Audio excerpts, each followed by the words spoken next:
So I want to tell you this joke, and hopefully I can do it without messing it up. And it's a joke, but it really is a serious thing, and it's something that applies to life. And that is the reason why I'm telling you this. There was a taxi cab driver, and there was a pastor, and they both go to heaven, and they get up to St. Peter's Gate. And the taxi driver goes in first, and he goes and he says, "Okay, I'm ready to go to heaven." St. Peter says, "Okay." He looks at his chart, says, "Okay." Opens the gates and rolls out this carpet, puts a crown on his head. The angels start singing beautiful melody, and the trumpets start playing, and it's just a glorious occasion, and he walks through. And the pastor's like, "Wow, if he gets that, imagine what I'm going to get. I was a pastor, and he was a taxi cab driver." So the pastor gets up there, and he says, "Okay, I'm ready to go to heaven." He looks at his chart, and he opens the doors, or opens the gates, and says, "Go ahead and go in." He said, Wait a minute. I was a pastor. He was a taxi cab driver. Look what all he got. Well, why am I only getting this?" And St. Peter says, "Well, let me explain this to you. When the taxi cab driver drove those people, when they got into his taxi, his driving was so horrible that them people was praying, and they was praying for their life, and they was praying to God, "God, help me." He says, when they come to your church and you was telling your sermons, people was falling asleep. They wasn't listening to anything you had to say. So let me go on to clarify some more. It's a truth in life. No matter what position you're holding, does not mean that you're automatically going to make it to heaven. You can be a pastor on a pulpit, and you might not make it to heaven because your heart ain't right. And a person who's not in a pulpit, who doesn't preach, everyday Joe, you might not think is going to heaven, but he might just make it to heaven before the pastor. Now, I used to work as a CNA in the medical field for about 10 years. I worked in nursing homes.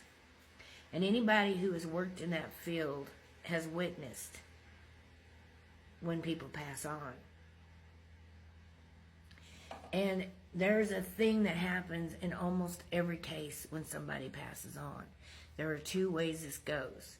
One, they start speaking in a tongue that nobody's ever heard of and don't understand, and they're talking to somebody. They will stare off into a corner, and they'll be smiling and carrying on this conversation. I believe in the heavenly language, right? And they're excited and they're ready to go. And sometimes they even meet up with a loved one who is going to take their hand, and they're ready to go. Or they are meeting someone, they're seeing someone who's not so friendly and scary, and they become extremely fearful and fighting for their lives. "Please, no, don't take me. I don't want to go with you. Leave me alone." And they're kicking and they're screaming and they're punching, and they don't want to go with this person. And I'm guessing that they ain't going to heaven. Now, I've experienced this with all kinds of people. But one that really surprised me was a pastor one time that I took care of. And he was a pastor. You just automatically assumed he was going to heaven. But he met with some people that I do not believe were taking him to heaven. And he was swinging and he was kicking and he was mad. And he's like, no, I don't want to go with you. Leave me alone. And he was fighting for his life. And then he passed. Now, you don't automatically get to heaven because you're in a pulpit and you teach the word. A lot of people know the word. Devil knows the word. The devil knows the Bible better than we do. It's where your heart is. Sometimes a pastor will put the church building itself above, on an altar above God. Sometimes he'll put the audience on an altar above God. Sometimes he puts himself on an altar before God. Not always. I'm just saying, sometimes this is the case. Just like in everyday life, sometimes we put our marriage on an altar before God, or our children on an altar before God, or our friends on an altar before God, or a job on an altar before God. It is easy to get off the path. It's easy to get sidetracked because that path is a narrow path. The gate is narrow. It says that in the Bible. A lot of times people will put their money above God on an altar. I've seen that time and time again. And as a pastor, to check myself, I'm always asking God, as often, probably more often than you know or think, to check my heart motives. Am I doing things the way you want me to do them, God? Am I getting out of your will? Am I putting anything on the altar that I should not be putting on an altar? Am I putting anything before you? Am I making this about me or making this about you? Because I don't ever want to get out of God's will. I've witnessed what it's like to be out of God's will. And I actually was just talking to another pastor on a page that was about this, which made me want to do this. And it's easy to get sidetracked and get off the narrow path. And that's the devil's always tempting us. Sometimes we get caught up in life and it's very easy to go off the path. So we have to constantly check ourselves. Whether you're on a pulpit or you're walking everyday life, we have to check ourselves.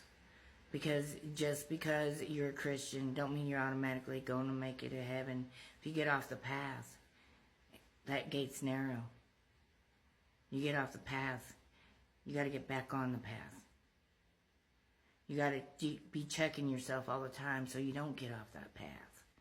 Just because you're a pastor and you teach the word in a church or on a pulpit or on social media don't mean you're automatically going to heaven. It don't. Sometimes you get off the path. We always got to make sure we're putting God first and foremost and be checking ourselves. I mean, God usually lets us know, but we don't always hear it. We don't always want to hear it.